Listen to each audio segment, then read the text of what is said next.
Welcome back to our channel. Today we'll delve into the life of an MTV teen idol, a charismatic performer, the cute one from a hit show. But behind the dazzling spotlight, beneath the pop star veneer, was a battle few truly comprehended.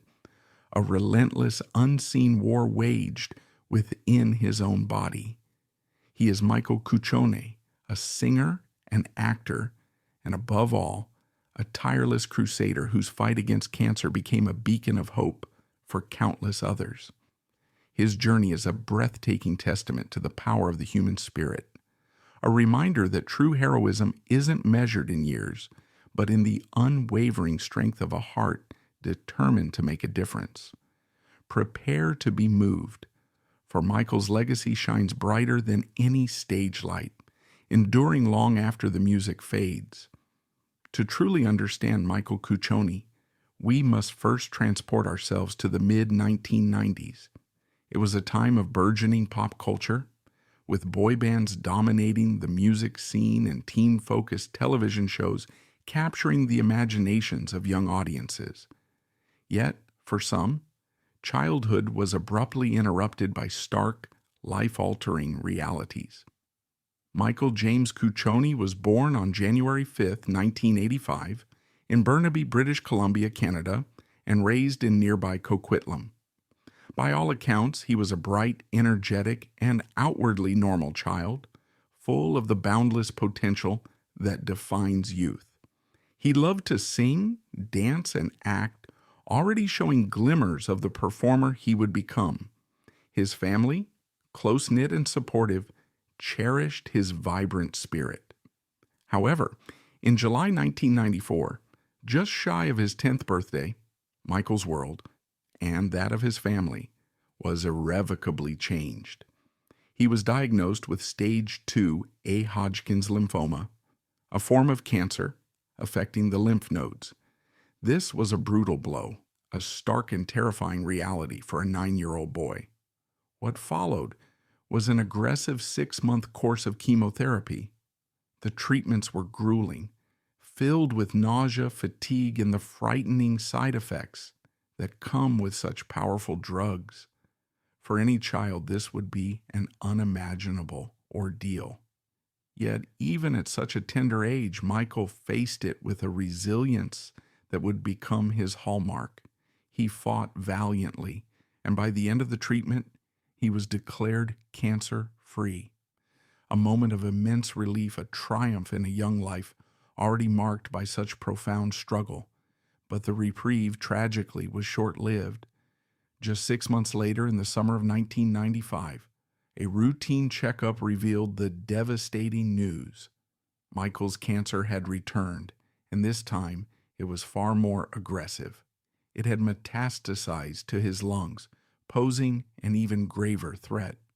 This second battle would be far more arduous, requiring massive doses of chemotherapy, a grueling bone marrow transplant, and 12 radiation treatments strategically placed around his heart and lungs. It was a brutal assault on his young body, pushing him to the very limits of endurance. It was during this intensely difficult period that the seeds of Michael's extraordinary activism were sown. Lying in his hospital bed, enduring relentless pain and fear, he began to think not just of himself, but of the countless other children fighting similar battles. He started writing songs, channeling his pain and his burgeoning hope into lyrics. He conceived of an idea to record these songs and use the proceeds to raise money for childhood cancer research. He firmly believed that research held the key to finding a cure, and that no child should have to suffer as he did. This wasn't a fleeting thought. It became his unwavering purpose.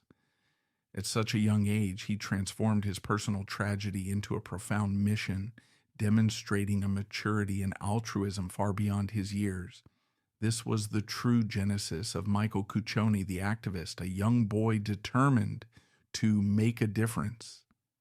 Michael Cuccione's unwavering spirit and precocious talent quickly became apparent, even amidst his grueling health struggles.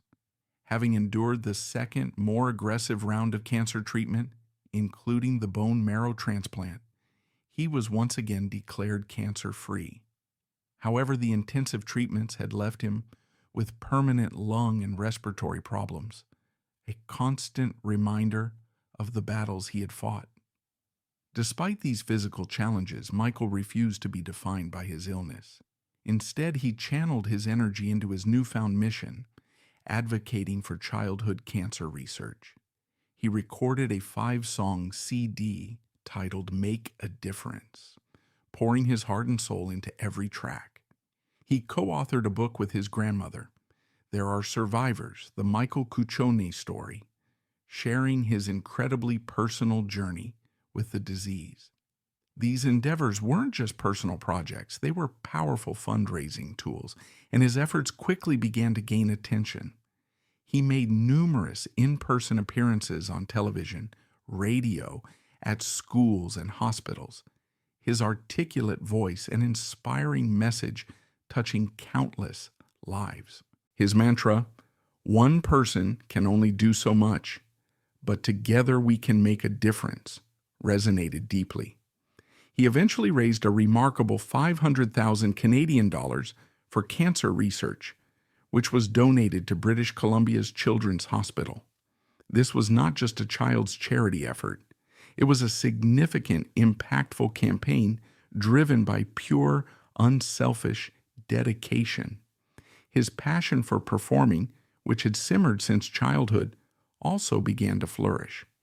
In 1997, a wish he made through the Make-A-Wish Foundation to meet Baywatch star David Hasselhoff unexpectedly led to an acting role on the show. Michael appeared in an episode playing a real-life cancer patient, a poignant meta-narrative that showcased his innate talent and undeniable charisma. This small role opened doors, leading him to audition for a project that would soon propel him into the teen idol spotlight, Together. Together was a satirical MTV movie, later turned into a series, about a fictional boy band. Michael was cast as Jason Q.T. McKnight, the cute one of the group. The role was tailor-made for him in many ways, as Q.T. was characterized as having a terminal illness, directly mirroring Michael's own real-life health battles, a fact often integrated into the show's storyline with a surprising blend of humor and sensitivity. This role launched Michael into overnight stardom. He was on MTV touring with the band, appearing on talk shows, and living the dream of a teen idol. He was known for his genuine smile, his infectious energy, and his unwavering positivity, even as he navigated the demanding schedule of a rising star. What many of his newfound fans didn't realize, however, was the profound irony and the incredible effort behind his public persona.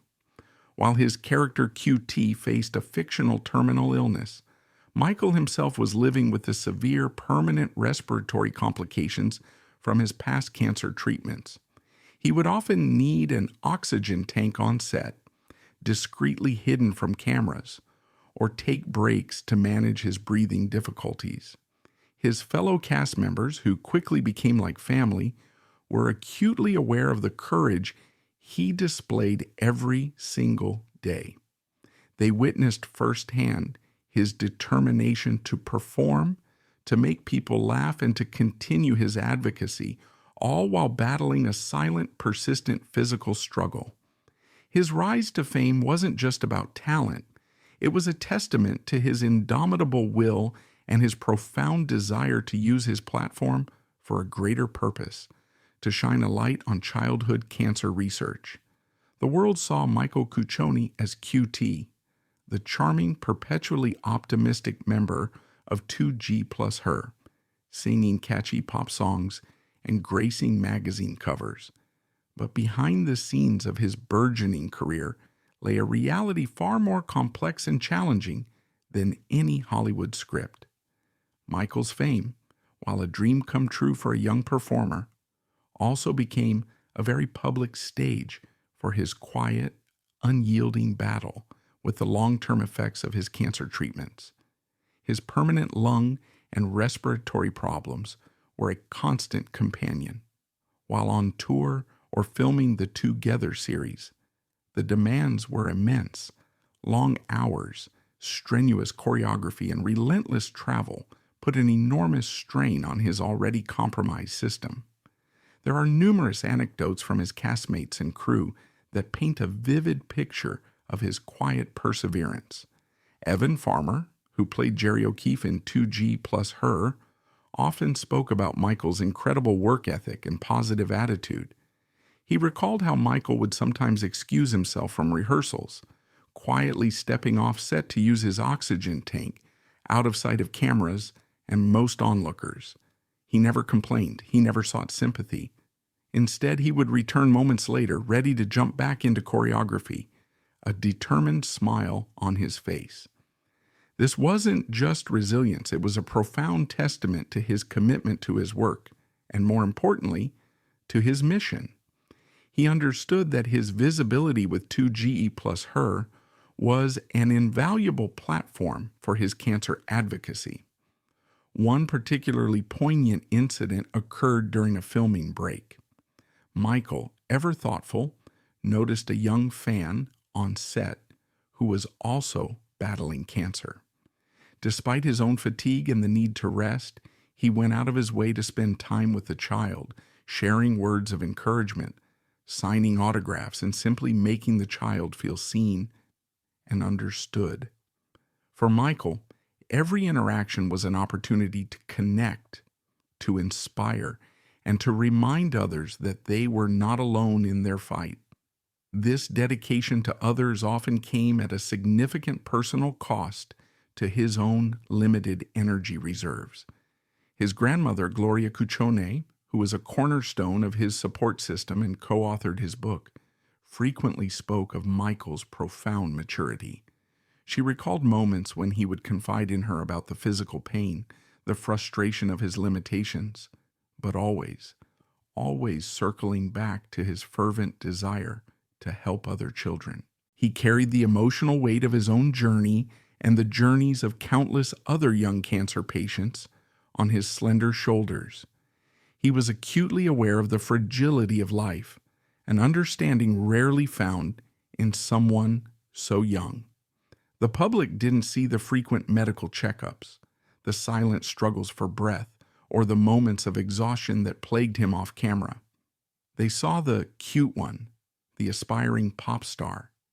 This dichotomy between his public image and his private reality speaks volumes about his character. He was fiercely private about his physical challenges, not out of shame, but out of a desire to project strength and hope, especially for the children he sought to inspire. He wanted his story to be one of survival and advocacy, not just of illness. His focus was always outward, on the impact he could make for others, even as his own body waged an internal ongoing battle. This quiet courage is perhaps one of the most compelling aspects of Michael Cuccione's too short but incredibly impactful life.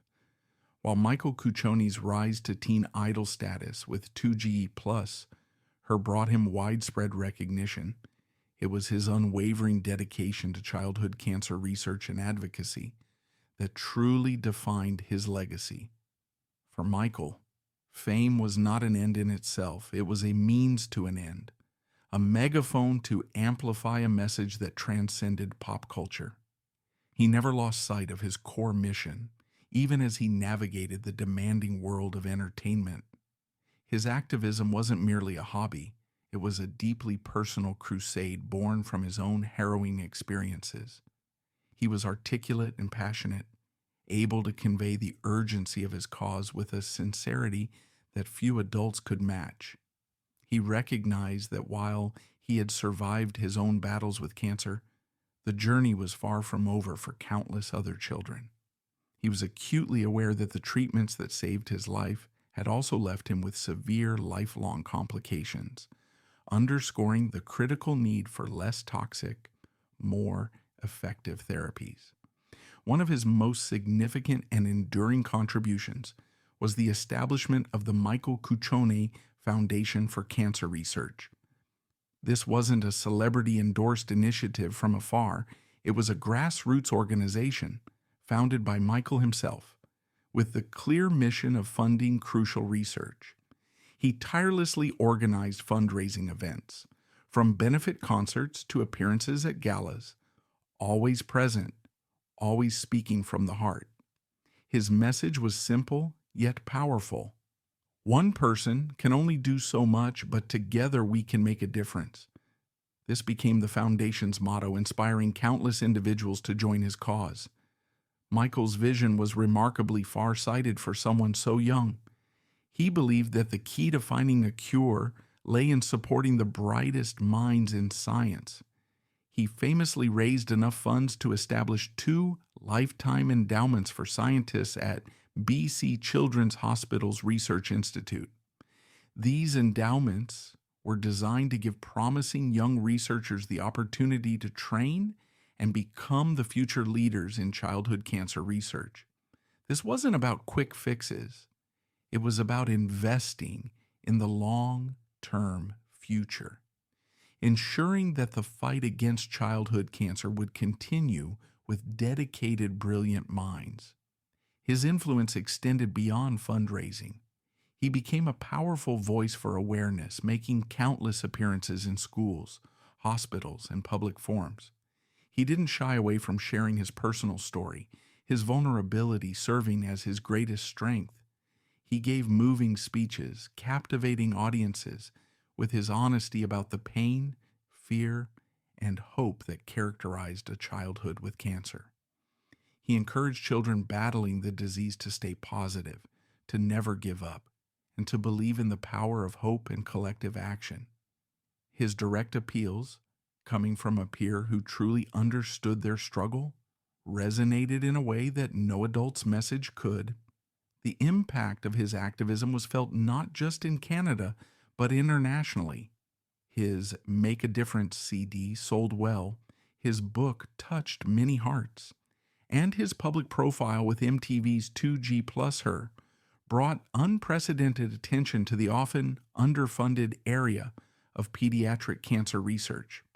He demonstrated that even from a hospital bed, even with physical limitations, one could ignite a movement. He truly believed that a cure for cancer could be found in a child, emphasizing the unique nature of childhood cancers and the specific research required to treat them effectively. Michael Cuccione wasn't just a survivor, he was a crusader, transforming his own suffering into a beacon of hope for others, leaving behind an extraordinary blueprint for change that continues to flourish. Despite his incredible resilience and unwavering spirit, the long-term effects of Michael Cuccione's aggressive cancer treatments ultimately proved too much for his young body. The intensive chemotherapy and radiation he received to save his life had tragically left his lungs and respiratory system severely compromised. While he remained cancer-free in the years leading up to his passing, the damage sustained during those crucial battles became a ticking clock. In the latter part of 2000, as the second season of the 2G Plus Her series was taping, Michael's breathing problems became increasingly severe and difficult to manage. He required an oxygen tank on set more frequently and had to miss several tapings and public appearances with the band. The physical toll was undeniable, even for someone as determined as Michael. His family and close friends watched with growing concern as his health deteriorated. The specific event that led to his final hospitalization was a relatively minor car accident in December 2000.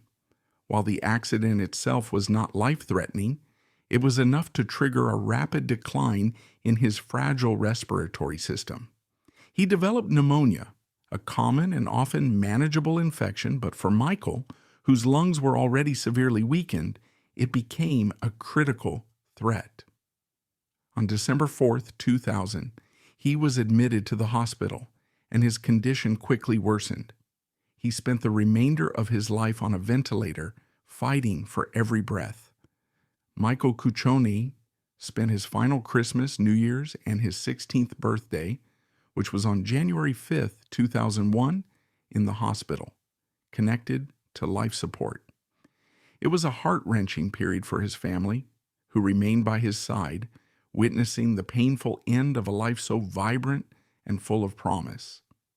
Surrounded by love, Michael finally succumbed to respiratory failure on January 13th, 2001, just 8 days after his 16th birthday. The news of Michael's passing sent shockwaves through the entertainment industry and the childhood cancer community. For his fans, it was a profound loss of a beloved teen idol. For those who knew his story, it was the tragic end of a young hero whose bravery had inspired millions. His funeral was a testament to his impact, with a huge procession accompanying his casket through the streets of Greater Vancouver. He was buried at Ocean View Burial Park in Burnaby, British Columbia, leaving behind a profound sense of loss, but also an extraordinary legacy. Michael Cuccione's death, while heartbreaking, did not extinguish his mission. In fact, it galvanized it. His family, deeply committed to his vision, ensured that his work would continue. The Michael Cuccione Foundation continues to operate to this day, a testament to his enduring dream. Through the foundation's tireless efforts, the Michael Cuccione Pediatric Oncology Laboratory was established at the Research Institute at BC Children's Hospital. Subsequently, the Michael Cuccione Childhood Cancer Research Program, MCCCRP, was created. For over 2 decades, this program, directly fueled by Michael's initial vision and the continued work of his foundation, has propelled BC Children's Hospital to become a leader in childhood cancer research, bringing us closer to better treatments and, ultimately, a cure for childhood cancers. Michael's life, though tragically brief, was a powerful affirmation that age is no barrier to making a profound difference. He taught us about resilience in the face of unimaginable adversity, about turning personal pain into public purpose, and about the sheer power of hope. He exemplified the idea that courage isn't the absence of fear, but the triumph over it, even when facing life's most formidable challenges. His spirit lives on in every research breakthrough, every child's smile, and every heart touched by his extraordinary story. Michael Cuccione was not just a teen idol. He was and remains a beacon of hope and a true champion for children everywhere.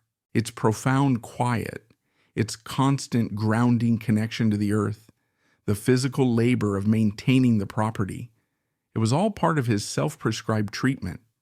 He wasn't just building a home, he was building a functional therapeutic structure for his own well-being, a fortress of solitude built to withstand the anxieties of the outside world. The ultimate validation of this second act came in 2008. In a moment that must have felt like a dream, one of his abstract bronze sculptures, titled Unarmed Warrior, was selected by a jury for the prestigious Société Nationale des Beaux-Arts exhibition. It was displayed at the Carrousel du Louvre in Paris. Think about that for a moment. Wally Cleaver was in the Louvre, not as a nostalgic pop culture artifact, but as a legitimate, juried contemporary artist. It was the ultimate testament to the transformative power of the life he had so carefully and deliberately built piece by piece in his canyon refuge. In the spring of 2022, the sacred quiet of the canyon was broken.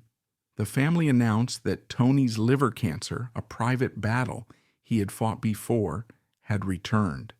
The news brought a wave of gentle protective affection from the public. He had been a quiet, constant, and reassuring presence in the background of their lives for so long. The end was marked by a bizarre and strangely poignant moment of public confusion. A miscommunication from his distraught management team led to a premature announcement of his death. For a full 24 hours, the world mourned a man who was still alive, holding on in his beloved home. It was a final, surreal blurring of the lines between public image and private reality, a fittingly strange coda to a life spent navigating that very divide. Tony Dow died for real this time on July 27, 2022. He was 77 years old. He passed away exactly where he had always wanted to be, at home, in the house that was his life's greatest creation, surrounded by the art that was his truest voice, with Lauren, his partner in every nail, every mosaic, and every dream, by his side. He left behind his son Christopher, his wife Lauren, a legacy of profound kindness, and a net worth estimated at a modest $4 million. But that monetary value feels trivial, almost insulting, when measured against the immense richness of the life he so carefully constructed for himself. His real estate wasn't a portfolio. It was a testament to a life of intention. What then does this singular, remarkable house in Topanga Canyon ultimately tell us? It tells us that our homes, when we are lucky enough to truly shape them, are our most honest and revealing autobiographies. They are the shells we build not just to house our bodies, but to protect, nurture, and give form to our souls. Tony Dow's home is a powerful three-dimensional story of reclamation.